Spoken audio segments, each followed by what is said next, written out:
अस्सलाम वालेकुम वरहमतुल्लाहि वबरकातुहू। आप देख रहे हैं बेंगलुरु अखबार चैनल और मैं हूं आपके साथ अशफाक अहमद सिद्दीकी। हज 2025 में कर्नाटका स्टेट हज कमेटी से इस बार 8,600 हुज्जाज इकराम अल्लाह के घर पर हज का फरीज़ा अदा करने जाएंगे इंशाअल्लाह। कर्नाटका स्टेट हज भवन जो बेंगलुरु में है, कई दिन से लगातार यहाँ पर हुज्जाज इकराम को ट्रेनिंग दी जा रही है कि किस तरह से हुज्जाज इकराम जब मक्का मदीना सऊदी अरब वहाँ पर जाएंगे तो किस तरह से उनको अपने अरकान पूरी करने हैं, किस तरह से अपनी हिफाजत करनी है, चीज़ों का ख्याल करना है।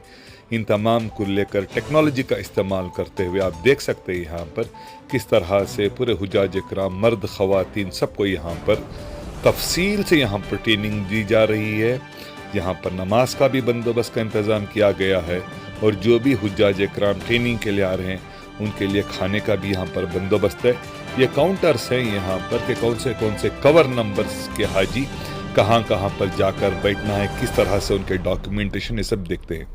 मौलाना बताइए, इस्लाम का 5वां फरीज़ा है हज, कितना ज़रूरी है किसी भी मुसलमान के लिए अपनी हयात में करना? बिस्मिल्लाहिर्रहमानिर्रहीम।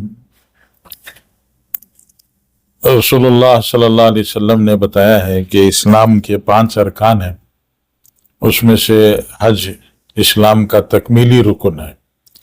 और अल्लाह जल्ल शानहू ने पूरी ताकत के साथ में कुरान पाक में बताया, वलिल्लाहि अलन्नासि हिज्जुल बैत, कि लोगों पर अल्लाह के लिए बैतुल्लाह का हज करना ज़रूरी है।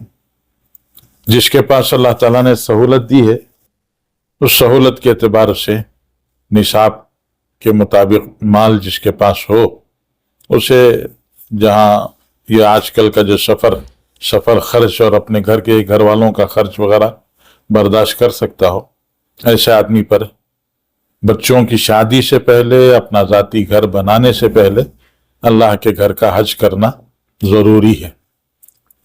और उस फरीज़े में कोताही बहुत बड़े नुकसान की चीज़ है।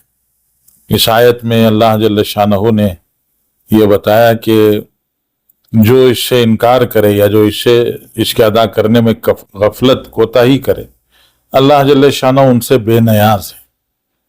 तो इसी को हदीस की रोशनी में हुजूर पाक सल्लल्लाहु अलैहि वसल्लम ने इरशाद फरमाया, जिसका खुलासा है कि हज फर्ज होने के बावजूद अगर कोई हज न करे तो रसूलुल्लाह सल्लल्लाहु अलैहि वसल्लम फरमाते हैं कि अल्लाह को इस बात की कोई परवाह नहीं कि वो यहूदी बन के मरे या नसरानी बन के मरे।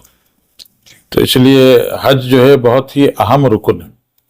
और हज में आमतौर से आदमी का पैसा खर्च होता है, लेकिन अल्लाह की तरफ से वादा है कि अल्लाह के दरबार में, गनी के दरबार में जाने वाला वो फ़कीर बन के वापस नहीं लौटता, बल्कि गनी के दरबार में जाने वाला गनी बन के वापस लौटता है। मौलाना, एक आईटी कंपनी से एक लेडी का एक सवाल आया है मुझे, किसी आलिम से पूछकर जवाब। उसका कहना है कि उसके पड़ोस में एक बीमार रहती जिसको हार्ट का ऑपरेशन करवाना है और इसका इरादा हज का है, पैसे भी हैं। वो पूछती है कि हज के लिए जाना जरूरी है, उसके किसी का ऑपरेशन करवाना जरूरी है? अगर उनके ऊपर हज फर्ज है तो पहले फर्ज हज अदा करना जरूरी है। और फर्ज हज अदा करने के साथ अगर अपनी हैसियत के मुताबिक और सहूलत के मुताबिक उस बीमार की भी थोड़ी बहुत मदद करें तो दोनों अजर अल्लाह ताला अता कर सकते हैं। ये मुनासिब नहीं कि हज फर्ज होते हुए फर्ज हज को छोड़कर अपने पैसे को दूसरी जगह पर लगाया जाए। हाँ, फर्ज हज के अदा कर लेने के बाद किसी का नफिल हज का इरादा हो या नफिल उम्रे का इरादा हो तो ऐसे ज़रूरतमंदों पर उनका पैसा खर्च करना ज़्यादा बेहतर है बमुकाबले नफिल हज करने या नफिल उम्रा करने के। जी मौलाना, खासकर जो हुज्जाज इकराम इस बार जो सफ़र कर रहे हैं, अब जो सहूलियात हो गए पिछले 15-20 साल में हमने जो इस तरह का देखा है, काफ़ी सारे लोग जिनका सूटकेस एक जाता है 4-4, 5-5 वहाँ से लेकर आते हैं। तो हज जो फरीज़ा अदा करने जाते हैं, शॉपिंग इस तरह होते, क्या हिदायत देना चाहिए इस बारे में? हम लोग जब भी हज का कोई प्रोग्राम होता है, तो अभी भी जो प्रोग्राम हुआ उसमें भी हमने अर्ज किया कि काबतुल्लाह का ज़्यादा से ज़्यादा तवाफ़ करें। इसलिए कि जब अपने आप को काबतुल्लाह के तवाफ में मशगूल रखेंगे तो बाजारों के तवाफ से खुद ब खुद बचाव हो जाएगा, बच जाएंगे। जी जी। और अगर काबतुल्लाह में वक्त गुजारने और काबतुल्लाह का तवाफ करने के बजाय जी अपने वक्त को खाली रखेंगे तो जाहिर बात है कि वो वक्त खाली तो नहीं रहेगा, वो बाजारों के तवाफ में गुजर जाएगा। और आदमी बाजार में जाके खाली हाथ तो वापस नहीं आता, कुछ न कुछ तो लेके आता है, और वापसी में देखा गया कि बहुत परेशानी होती है। हमारे एक दोस्त ने बहुत अच्छी बात कही थी कि जब हाजी हज को पहुंचता है तो शुरू शुरू में तो ये बैतुल्लाह बैतुल्लाह अल्लाह का घर, हज की फिक्र रहती है, और जैसे जैसे 2-4 दिन, 1 हफ्ता 2 हफ्ते गुजरते हैं तो फिर सब लोग अलबैक की फिक्र में लग जाते हैं। वहाँ अलबैक खाने का ऐसा शौक होता है कि सब अलबैक अलबैक लगाते रहते हैं, और फिर वापसी का वक्त आता है तो मेरा लगेज तेरा लगेज की फिक्र शुरू हो जाती है। तो ये जायद लगेज हो जाने की वजह से परेशानी होती है। इसलिए बेहतर यही है कि हाजी कम से कम चीजें खरीदने की कोशिश करें। मौलाना आखिरी सवाल मेरा, मौलाना जिस तरह का आज लाखों रुपए देकर हज को जाना इतना महंगा है, 2 वक्त की रोटी, जद्दोजहदी एक बड़ा परेशानी का मामला, ऐसे लोग जो अफोर्ड नहीं कर सकते हज को जाना, ख्वाहिश भी रहती है, आंसू भी बहाते हैं, क्या किया जाए? हज का हज अरबी लफ्ज है, और हज का जो अरबी लफ्ज है इसका माना ही नीयत है, कस्द, इरादा करना।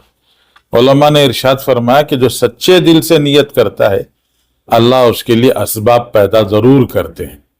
मौलाना रूमी ने किस्सा लिखा है कि एक चूंटी ने हज का इरादा कर लिया, अल्लाह ने काबतुल्लाह से कबूतर उसके पास पहुंचाया, और वो कबूतर के परों में छुप कर उसने हज किया। तो उलमा इस मिसाल को देखकर फरमाते हैं कि हज जो है वह इरादे का नाम है, और जिसके दिल में सच्चा इरादा होता है उसको अल्लाह ताला कोई ना कोई राह पैदा करके जरूर अपने घर तक बुलाते हैं, और उसको जरूर अल्लाह का घर दिखाते हैं। जज़ाकल्लाह खैर।